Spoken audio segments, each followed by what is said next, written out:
Tim Pak Muhadjir juga sudah ditawari oleh Google untuk menggunakan Chromebook ini. Hasil kajiannya mengatakan ini tidak bisa dipakai. Bahas, saya tidak memasuki putusan maupun kasusnya, tapi kira-kira mendengar uraian Bapak yang barusan ini, saya mempunyai gagasan baru untuk menemukan apakah ada dalam kasus ini kebijakan yang dilanggar dan menimbulkan tuntutan sehingga menimbulkan putusan. Saya mencoba membahas mengenai kewenangan. Kewenangan diatur di Undang-Undang 30 tahun 2014 itu mengenai administrasi negara. Di sini saya akan mempersoalkan, mungkin bisa dipikirkan juga oleh semua pihak di sini. Ada kewenangan atributif, ada kewenangan delegasi dan mandat. Kebijakan ini dibuat dari yang mana? Kemudian lanjutannya, kewenangan itu apakah disalahgunakan? Penyalahgunaan wewenang. Tadi saya sempat mendengar bahwa ada blocking terhadap merek-merek tertentu. Ini saya dengar tadi, saya tidak memahami betul apa tidak, tapi saya dengar seperti itu. Nah, ini apakah merupakan penyalahgunaan wewenang seorang menteri? Ini pertanyaannya. Kemudian apa mencampur adukan wewenang antara yang bersangkutan sebagai pemilik perusahaan dan sebagai pejabat negara berstatus menteri? Ini hal-hal yang perlu juga dipertimbangkan. Jadi bukan hanya kerugian negara saja dalam bentuk kerugian, tidak. Berbagai hal bisa dikaitkan kalau dilakukan. Ini pandangan saya. Kita teliti, ada apa tidak penyalahgunaan wewenang dalam jabatannya. Ada tadi saya dengar ada blocking apa tadi? Tolong dijelaskan, mungkin Bapak tahu. Ada blocking untuk merek misalnya. Ini yang saya perlu penjelasan. Kalau tidak ada ya tidak ada korupsi. Oke, baik. Saya ke Indra Harismiaji. Tadi bilang nggak ada permasalahan dari penggunaan Chromebook ini. Ya, jadi saya akan menggunakan perspektif pendidikan ya, karena saya orang pendidikan, saya nggak mau nyentuh urusan hukumnya. Jadi disclaimer dulu, saya praktisi pendidikan, spesialisasi saya adalah teknologi pendidikan. Salah satu program yang saya pernah tangani adalah program One Bestarinet, yaitu program yang tadi disampaikan oleh Prof. Gayus, pengadaan Chromebook di Malaysia yang diadakan sejak tahun 2011. Itu menyasar 10.000 sekolah yang harusnya diselesaikan selama 15 tahun, ya, tetapi dihentikan baru di tahun ke-8, 2019 dihentikan. Atas kebijakan Nadiem ini? Bukan, ini kita Chromebook? Chromebook di Malaysia. Oh, Malaysia, oke. Di Malaysia, One Bestarinet ini Malaysia. Oke. Kenapa dihentikan? Karena yang harusnya proyek ini ada 3, membangun BTS di tiap sekolah untuk 4G, memberikan yang namanya Frog Learning Environment, itu LMS-nya, dan Chromebook. Setelah 8 tahun berjalan, ternyata adopsinya, bagaimana sekolah memanfaatkan teknologinya itu di bawah 5%. Jadi di stop.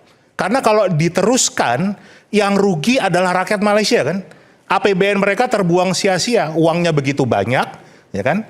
Tetapi nggak ada manfaatnya, adopsinya hanya 5%. Beli Chromebook di Malaysia nggak dipakai, kurang lebih gitulah. Kurang lebih nggak dipakai. Kenapa? Karena dalam transformasi pendidikan itu harus 3 hal yang harus disiapkan: infrastruktur, infostruktur, dan infokultur. Infokulturnya nggak disentuh ini. Infokultur itu apa? Infokultur itu mengubah kultur. Budaya. Orang ngajar di papan tulis itu beda dengan ngajar dengan pakai laptop. Iya, betul.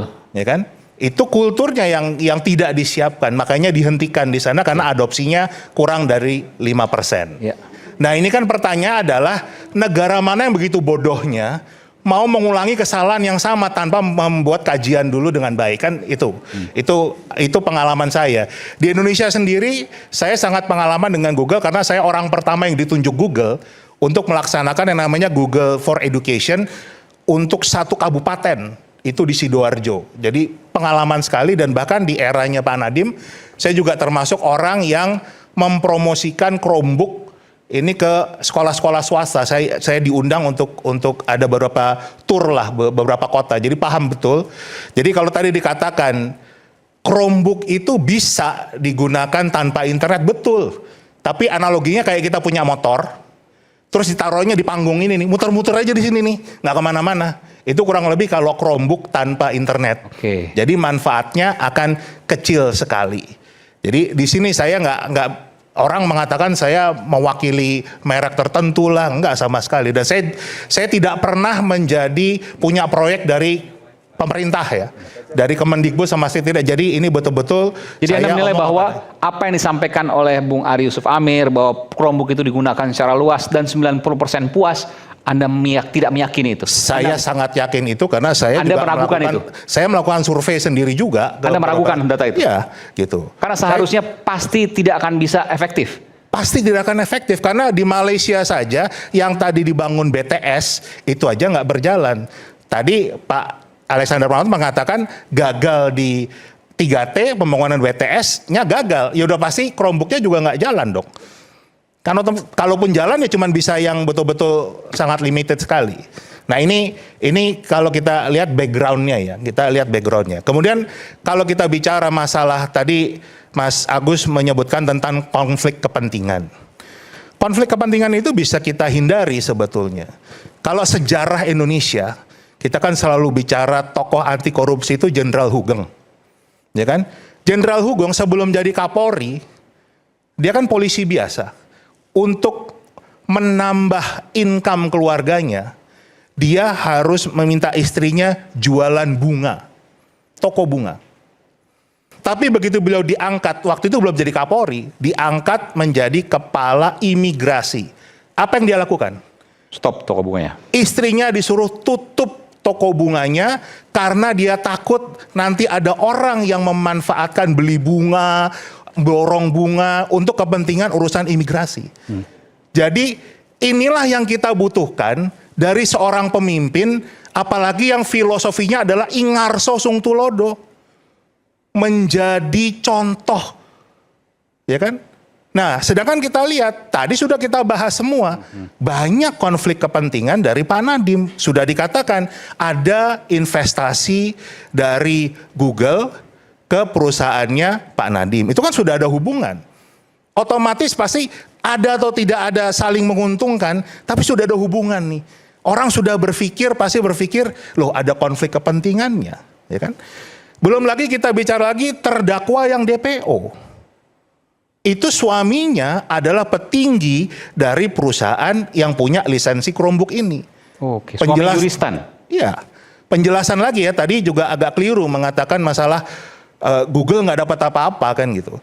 Setiap penjualan Chromebook, Google mendapatkan revenue karena dia megang lisensinya. Tapi penjualan laptop tidak berarti Windows atau Microsoft mendapatkan revenue. Itu beda. Ya kan? Itu harus kita clear di sana. Karena subscribe, langganan apapun. Mereka harus beli dulu. Ya. Jadi kita bisa beli laptop tanpa Windows, diisi Linux bisa. Tapi kalau Chromebook itu sudah pasti ada revenue yang akan lari ke Google, berapapun itu. Jadi kita bisa lihat di sini konflik kepentingan sudah muncul, ya kan? Nah, kemudian kita lihat lagi sejarahnya. Tahun 2018, tim Pak Muhadjir juga sudah ditawari oleh Google untuk menggunakan Chromebook ini. Hasil kajiannya mengatakan ini tidak bisa dipakai. Karena tadi juga belajar dari Malaysia kan, juga nyoba ini disarankan tidak digunakan. Begitu. Saya bulan Februari 2020 itu diundang Pak Nadiem ke kantornya bertemu 4 mata. Saya juga jelaskan problem ini. Hati-hati Pak Nadiem, karena saya punya pengalaman dulu di Malaysia begini.